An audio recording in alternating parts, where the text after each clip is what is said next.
Panginoon, sa banal na panahong ito ng mahal na araw, kami ay lumalapit sa iyo ng may mapagkumbabang puso.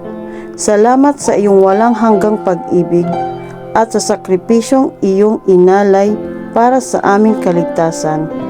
Turuan mo kaming magpatawad tulad ng iyong pagpapatawad, magpakumbaba tulad ng iyong kababaang loob, at magmahal ng tapat kahit mahirap sa aming mga pagsubok at kahinaan.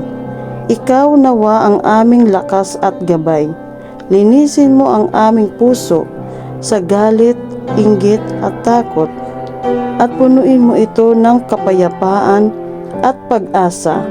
Nawa sa paggunita namin sa iyong paghihirap, matutunan naming ialay ang aming sariling krus ng may pananampalataya, at sa iyong muling pagkabuhay, bigyan mo kami ng bagong simula at liwanag sa aming buhay. Amen.